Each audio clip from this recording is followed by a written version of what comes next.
দিল্লির দূষণ নিয়ে উদ্বেগ বহুদিনের। একাধিক সমীক্ষায় দেখা গিয়েছে দেশ তথা বিশ্বের দূষিত শহরগুলির অন্যতম রাজধানী। ফলে দিল্লির দূষণ রোধে একাধিক উপায় অবলম্বন করেছে সরকার, কিন্তু সেভাবে কোনো পাকাপাকি সুরাহা পাওয়া যায়নি। দূষণের অন্যতম কারণ দিল্লির ট্রাফিক। তাই রাজধানীর বুকে বিদ্যুৎ চালিত গাড়ির প্রচলনে জোর দিয়েছে কেজরিওয়াল সরকার। গত বছর থেকে 17,000-এরও বেশি বিদ্যুৎ চালিত যান নেমেছে দিল্লির বুকে। বাড়ি থেকে চার্জ দিয়ে রাস্তায় বের হওয়ার পর মাঝ রাস্তায় চার্জের প্রয়োজন হলে কি করবেন গাড়ির মালিক? তাই রাজধানীর বিভিন্ন এলাকায় চার্জিং স্টেশন করার ব্যবস্থা করা হয়েছে। সম্প্রতি নেহেরু প্লেসের ডিটিসি বাস টার্মিনালে একটি চার্জিং স্টেশনের উদ্বোধন করেন রাজ্যের পরিবহন মন্ত্রী কৈলাশ গেহলট। দিল্লির বুকে এটি প্রথম জনসাধারণের জন্য চার্জিং স্টেशन। उसी दिल्ली इलेक्ट्रिक व्हीकल पॉलिसी का एक जो बहुत अहम पहलू है वो था कि चार्जिंग स्टेशंस को क्रिएट करना, ताकि किसी भी इलेक्ट्रिक व्हीकल ओनर के मन में ये एंग्जाइटी या चिंता ना हो कि व्हीकल तो खरीद लिया, उसको चार्जिंग अगर हमें ज़रूरत पड़े तो एक बार जब घर से बाहर निकले तो उसको चार्जिंग कहाँ कर सकें।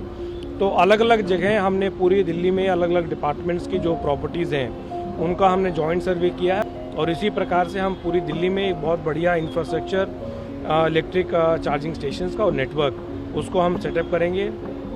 आने वाले कुछ हफ्तों में जो 7 इलेक्ट्रिक चार्जिंग स्टेशंस का Nehru place terminal, Mehrauli terminal, Dwarka sector 2, Dwarka sector 8, कालका जी और सुखदेव विहार डिपो जो हैं वहाँ पर मुझे पूरी उम्मीद है कि 30 सितंबर और 1 अक्टूबर के बीच में इन सभी चार्जिंग स्टेशन को पब्लिक को डेडिकेट कर दिया जाएगा।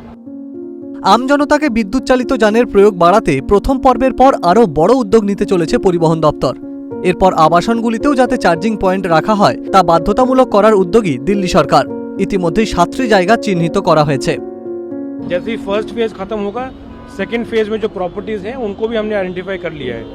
इसी प्रकार से हम ऐड करते जाएंगे, ताकि हमारा गोल है कि और माननीय सीएम साहब का भी ये गोल है कि 2 से 3 किलोमीटर की रेंज में एक चार्जिंग स्टेशन जो है वो ज़रूर पब्लिक को उपलब्ध हो।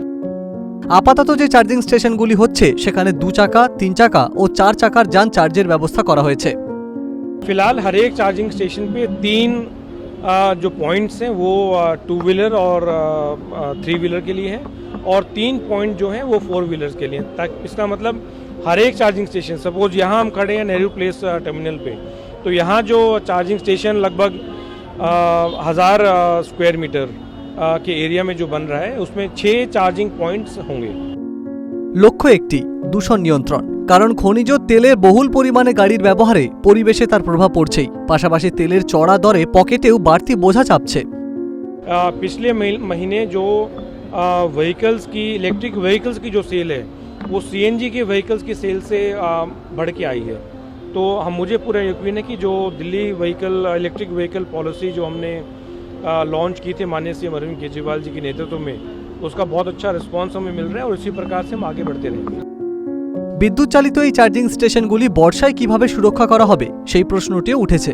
পরিবহন মন্ত্রী বলছেন, ब्रेकडाउन तो जब देखिए इलेक्ट्रिक व्हीकल है, ब्रेकडाउन तो किसी भी व्हीकल का कहीं भी हो सकता है, लेकिन हम कोशिश करते हैं कि जो भी अगर व्हीकल है, चाहे कोई बस है, चाहे और दूसरा भी व्हीकल है, उसको जल्द से जल्द वहाँ क्रेन को यूज़ करके उसको वहाँ से हटा दिया जाता है, ताकि कोई भी जाम की स्थिति ना बने।